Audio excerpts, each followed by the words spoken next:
내 아버지와 어머니를 공경하라. 이것은 약속이 있는 첫 계명이니 이로써 내가 잘되고 땅에서 장수하리라.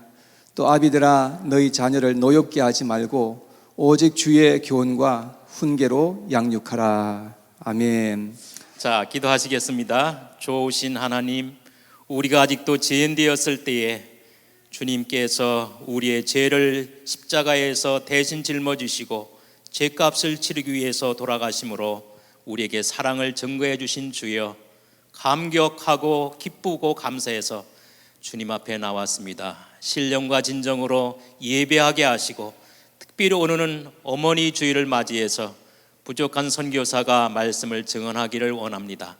성령님께서 역사하여 주셔서 부모로서의 마땅히 감당해야 될 책임과 의무를 다시 한번 헤아리게 하시고, 또 자녀로서 마땅히 부모에게 행해야 될 도리를 다시 한번 생각하고 반성하는 귀한 시간이 될 수 있도록 성령께서 역사하여 주시옵소서.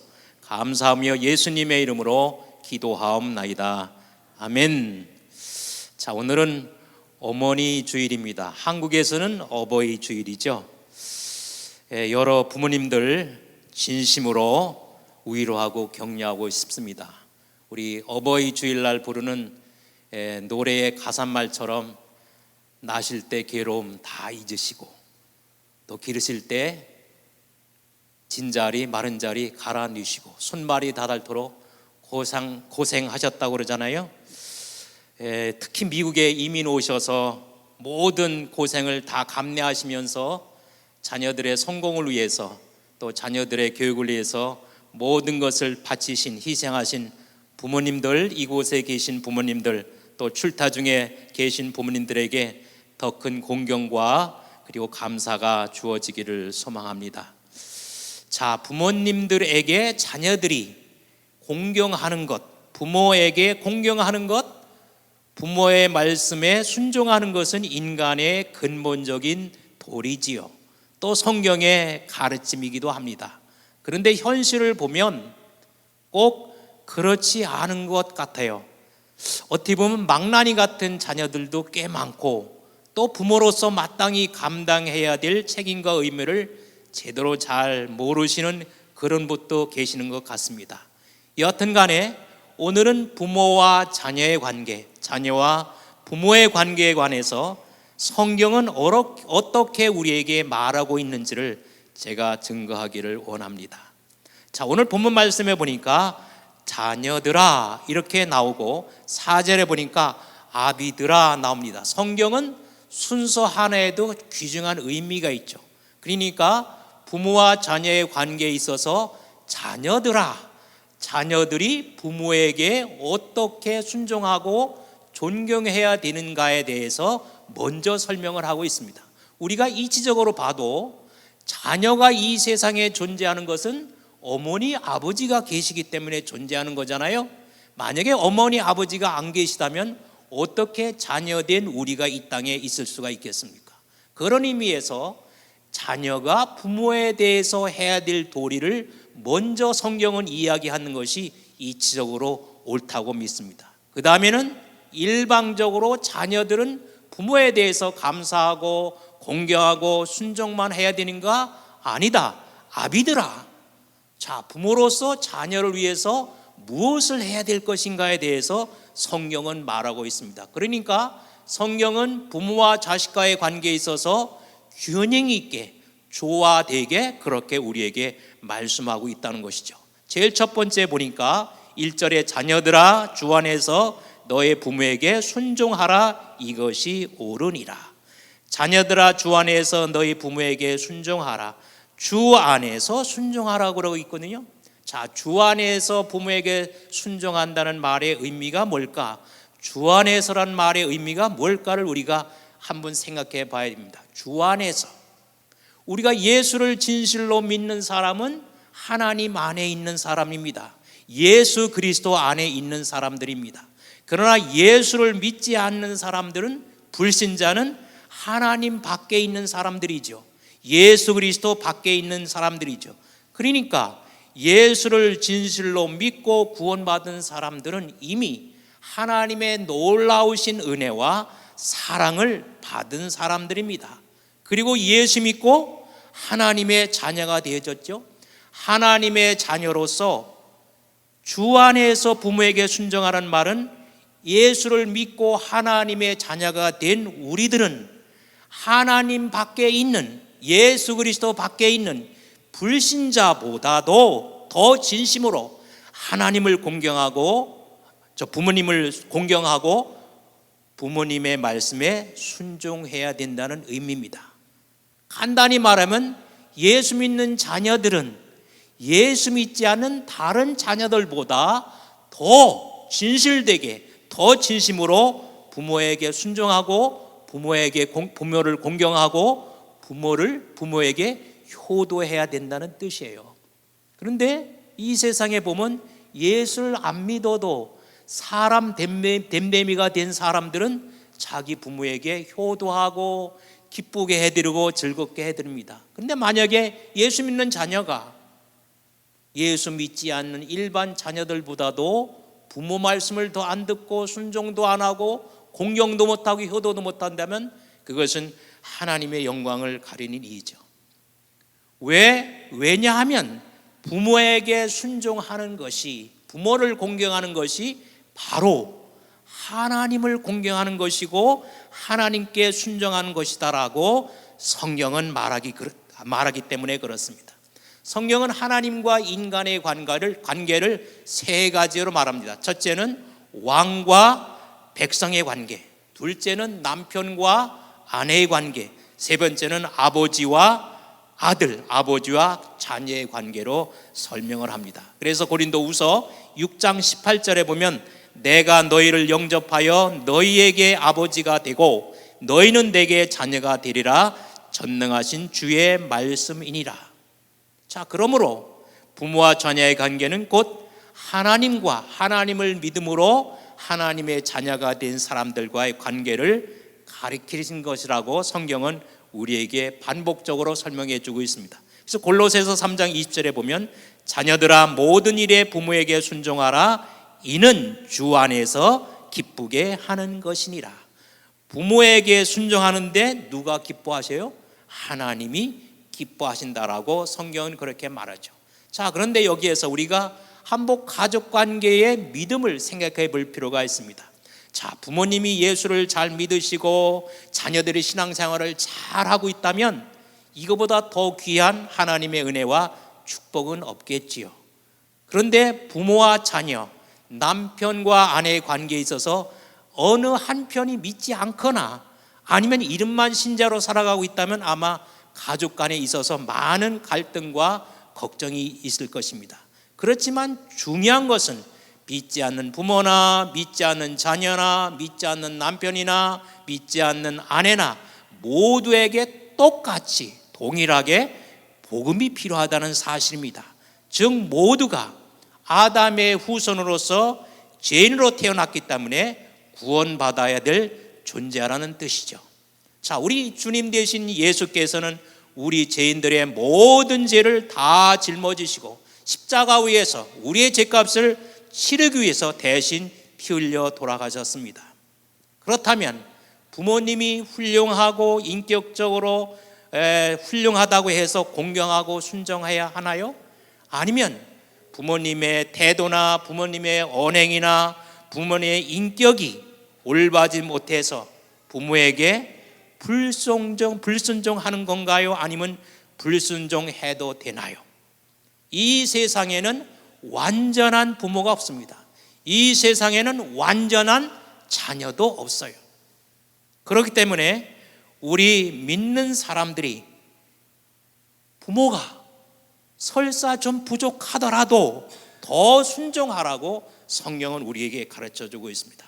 베드로전서 2장 18절에 보니까 이렇게 말씀을 하고 있습니다. 사환들아 범사에 두려워함으로 주인들에게 순종하되 선하고 관용하는 자들에게만 아니라 또한 까다로운 자들에게도 그리하라.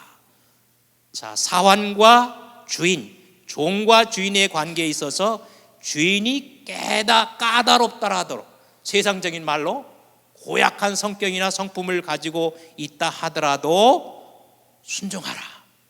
그러면 종과 주인의 관계도 그럴진데 우리를 낳아주신 부모님과의 관계에 있어서는 우리의 부모님들이 인격적으로 덜 성숙하고 뭔가 태도나 말이 부족하다 하더라도 더 부모에게 순종하는 것이 올바른 일이 아니겠습니까? 왜냐하면 중요한 이유가 있습니다. 믿는 사람들의 태도와 언행이 불신자들에게는 예수님의 모습으로 비춰집니다. 불신자들은 우리들의 말이나 행동이나 태도를 통해서 예수님을 보게 됩니다. 그러니까 우리 믿는 사람들의 평소의 모습이 불신자들에게는 예수를 보여주는, 예수를 나타내는 그림이 되는 거죠. 거울이 되는 것이죠. 그래서 부모님이 특별히 믿지 않으시는 불신자일 때는 혹시 다른 종교를 갖고 계시다 할지라도 우리는 부모님을 더 공경하고 순종해야 됩니다. 왜냐하면 믿지 않는 우리 부모님들도 예수 믿고 구원받아야 하기 때문이죠. 그것이 하나님의 뜻입니다. 그래서 디모데전서 2장 4절에 보면 이렇게 말씀이 납니다. 하나님은 모든 사람이 구원을 받으며 진리를 아는 데 이르기를 원하시느니라. 제가 대학을 졸업하고 믿음 생활을 늦게 시작했는데 어느 날 저희 아버님이 저를 딱 부르더니 이렇게 얘기를 하시더라고요. 야, 아들아, 너 오늘 결단을 좀 해야 되겠다. 너 예수를 선택할래? 이 아버지를 선택할래? 딱 그러시는 거예요. 근데 저희 집안은 불교 집안이거든요. 또 수양 할머니가 계셨는데 수양 할머니가 무당이셔요. 근데 1년이면 반년 정도는 저희 집에 와서 인근각지를 돌아다니시면서 구슬을 하셨던 그런 분이거든요. 그러니까 아마 지금 생각해 보니까 꽤 용한 무당이었던 것 같아요. 자, 그런 가정인데 제가 예수를 믿게 되니까 아버지가 예수를 선택할래? 아버지를 선택할래? 만약에 네가 예수를 선택하면 너와 나의 부자지간의 연을 끊자. 그리고 내가 너를 호적에서 파버리겠다. 딱 그러시는 거예요. 저 어떻게 해요? 그런데 하나님이 지혜를 주시더라고요. 그때는 제가 참 힘들어서 저의 고향에 가게 되면 꼭 기도원에 가서 하룻밤 철야를 하고 그 다음에 가서 부모님을 만났을 때입니다. 근데 하나님이 지혜를 주시더라고요. 그래서 제가 그렇게 대답을 했어요. 아버지, 이것은 질문 자체가 잘못된 질문입니다. 저에게는 아버지도 소중하고 예수님도 소중합니다. 아버지도 저에게 아버지고 예수님도 버릴 수 없는 저에게 소중한 주님이 되십니다. 그렇게 얘기를 했더니 더 이상 다그치지 않고 끝났거든요. 그러니까 자, 우리 예수 안 믿는 부모님의 말씀에 순종하는 것이 쉽지는 않죠. 이와 같은 성경은 순종하라고 가르치고 있고 더 순종하라고 가르치고 있습니다. 근데 하나 딱 예외가 있죠. 만약에 부모님이, 안 믿는 부모님이 너 예수를 포기해라, 예수를 버려라, 교회를 떠나라 그랬을 때는 이거는 순종할 수 없는 유일한 한 가지 거역하는 일이죠. 자, 두 번째 보니까 주 안에서 너희 부모에게 순종하라, 이것이 옳으니라. 어떤 경우든지 부모에게 순종하고 공경하는 것이 성경적으로 옳다는 뜻입니다. 부모에게 순종하고 부모에게 효도하는 것이 성경의 가르침과 일치한다는 뜻이죠. 그렇게 되면 여기 3절에 보니까 자, 2절에는 내 아버지와 어머니를 공경하라, 이것이 약속 있는 첫 계명이니. 모세에게 하나님이 주신 10계명 중에 4계명까지는 하나님에 관한 계명이죠. 그러나 다섯 번째, 첫 번째 계명 중에 바로 뭐요? 내 부모에게, 내 부모를 공경하라. 첫 번째 계명이 될 만큼 그렇게 소중한 거란 거죠. 자, 이 말씀에 순종하면 내가 잘되고 땅에서 장수하리라. 내가 잘되고 땅에서 장수하리라. 자, 문자적으로 이해하면 이 세상에서 장수하고 성공한다는 이야기죠. 자녀가 부모에게 순종하고 부모를 공경하고 부모에게 효도하면 이 땅에서 내가 잘되고 네가 성공하리라는 의미죠. 그러나 그 의미 이외에도 더 중요한 것은 이것은 천국에 대한 영원한 약속입니다. 약속의 땅 가나안, 즉 천국에 들어가서 상급받고 하나님과 기쁘게 교제하며 즐거워하며 영원히 살게 될 것이라고 하는 약속에 대한 의미이기도 합니다. 근데 4절에 보니까 아비들아 너의 자녀를 노예케 하지 말고 오직 주의 교훈과 훈계로 양육하라. 자, 자녀들아, 두 번째는 아비들아. 자, 왜 아비들아라고 얘기를 했을까? 자녀들아 얘기했으니까 아비들아 그렇게 얘기하는 게 당연한 것 같지만 우리가 잘 생각을 할 필요가 있습니다. 많은 사람들은 교육은 학교에서 교사에 의해서 이루어진다고 생각을 합니다. 자녀들에 대한 신앙교육과 훈련도 교회에서 교회학교 교사에 의해서 이루어진다고 생각합니다. 그렇지만 성경은 그렇게 말하지 않습니다. 만약 그렇다면 일반 교육이나 신앙교육이나 신앙훈련이 교회에서 교회학교 교사들에 의해서 전적으로 이루어져야 된다고 한다면 오는 본말씀의 4절에 아비들아 이렇게 얘기를 하지 말고 교사들아 너의 학생들을 노예케 하지 말고 오직 주의 교훈과 훈계로 양육하라 이렇게 기록이 되어야 될 것입니다. 근데 분명히 오늘 본문 말씀에 보면 교사들아가 아니라 아비들아입니다. 아비들아. 우리가 보통 생각하기를 부모가 자녀를 낳지요. 그러나 신앙 안에서 보면 하나님이 부모를 통해서 자녀를 태어나게 하시는 거죠. 아멘입니까? 자, 이 말은 무슨 얘기냐? 하나님이 자녀들을 부모에게 맡기셨다는 의미입니다. 그렇다면 누가 자녀를 교육시키고 누가 자녀의 신앙 교육을 시키고 신앙 훈련을 시켜야 되겠습니까? 오늘 본 말씀처럼 아비들입니다. 부모가 자녀에게 신앙 교육을 시키고 신앙 훈련을 시켜야 된다. 이것이 성경의 가르침입니다. 교회학교 교사가 신앙 훈련을 시키는 것은 우선이 아니고 두 번째예요. 학교에서 교사가 자녀들을 교육시키는 것도 사실은 두 번째예요. 일수는 누구예요? 부모님이라는 거죠. 부모님. 그래서 부모가 제일 먼저 자녀들에게 복음을 가르쳐야 됩니다. 자녀가 제일 먼저 자녀에게 진리의 말씀을 가르치고 실천에 옮겨야 된다는 것이죠. 자, 그렇다면 어떻게 올바른 자녀 교육을, 자녀 신앙 훈련을 시킬 수 있을까? 에베소 5장 18절을 보니까 술 취하지 말라 이는 방탕한 것이니 오직 성령 충만함을 받으라 이렇게 말합니다. 성령 충만한 부모님만이 자녀에게 하나님 말씀을 올바르게 가르칠 수 있습니다. 성령 충만한다는 말의 의미가 뭐예요? 성령에 의해서 지배당한다.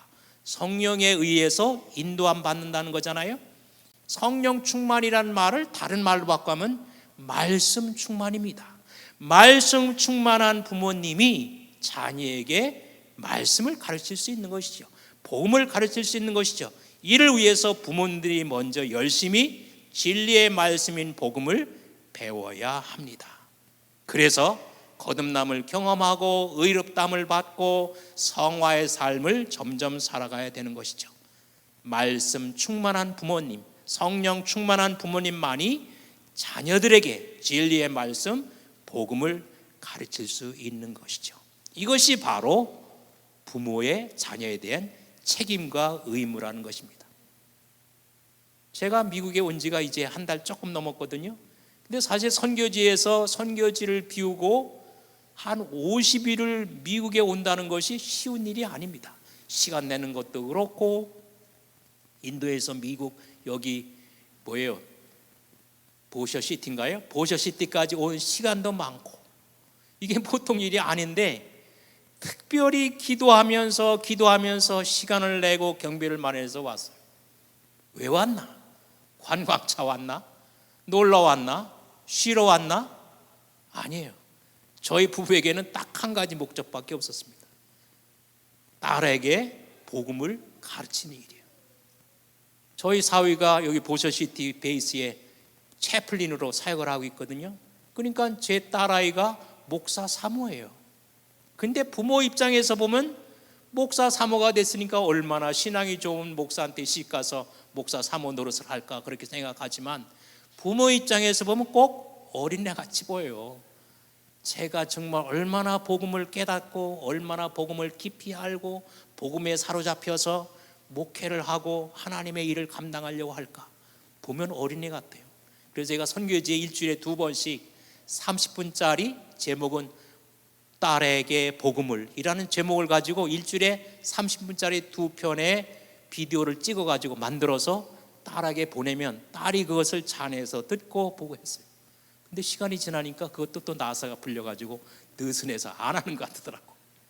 그래서 안 되겠다. 선교지에서 그렇게 신학생들에게 복음을 가르치고 훈련시키면서 막상 내 딸은 복음을 잘 모른다. 복음의 그 소중함을 깊이 깨닫고 복음에 사로잡히고 복음을 위해서 생명을 조금 더 귀한 것이라 여기지 않겠다고 고백했던 사도 바울 같은 마음을 가지고 사모로서 사역을 하고 있는가 생각하면 마음이 답답해요. 그래서 안 되겠다. 이번에는 내가 직접 가서 한 50일 동안 복음을 자녀에게 가르쳐야 되겠다. 딸에게 가르쳐야 되겠다. 그래서 왔어요. 그래서 제가 매일 하는 일은 다른 거 없어요. 매일 한 40분 50분 정도 제 딸 사모에게 복음을 가르치는 일이에요. 그리고 어디 관광 가거나 어디 놀러 가거나 쉬는 거 아무것도 없어요. 그거 준비해서 가르치고 준비해서 가르치고 준비해서 가르치고. 자, 왜? 성령이 분명히 우리에게 그렇게 말씀하고 있기 때문에 그렇습니다. 자, 그런데 현실은 그렇게 쉽지 않잖아요. 부모님이 연로하셨는데 나이가 드셔서 마음은 굴뚝 같지만 자녀에게 복음을 가르칠 수 없잖아요. 어떻게 해요? 교회에 맡기는 수밖에 없죠. 교회 학교 교사들이 정말 이 하나님의 말씀의 의미를 깨닫고 부모님 대신에 열심으로 진리의 말씀, 복음의 말씀을 가르쳐야 되죠.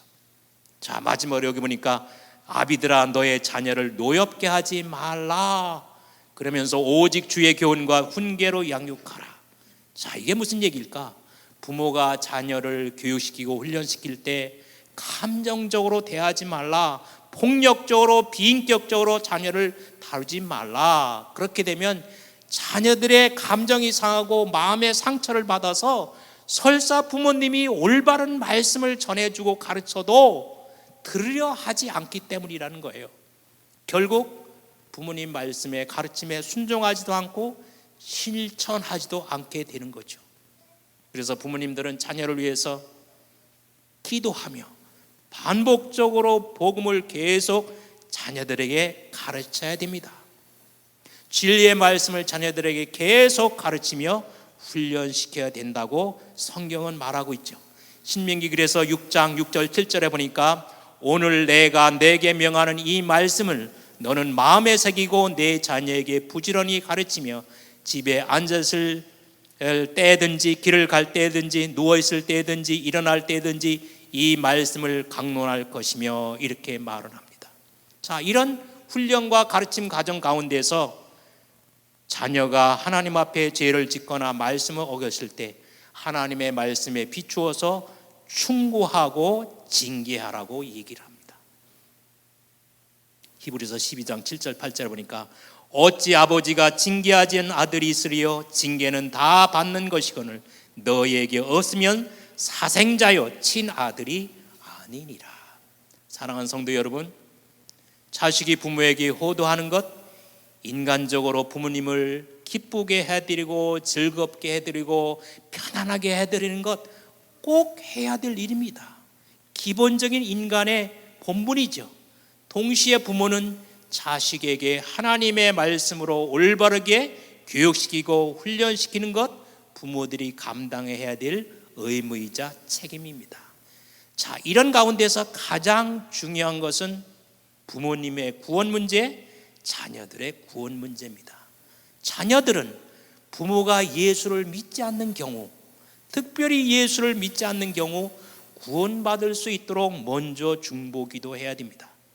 거듭난 하나님의 자녀들이, 구원받은 하나님의 자녀들이 예수 그리스도의 사랑으로 부모님을 진심으로 공경하고 순종해야 됩니다. 그래서 예수님의 은혜 가운데서 부모님이, 믿지 않는 부모님이 예수 믿고 천국에서 영생을 누리게 하는 것, 이것이 자녀가 부모에게 드릴 수 있는 최고의 효도, 가장 귀한 효도인 것을 깨닫기를 바랍니다.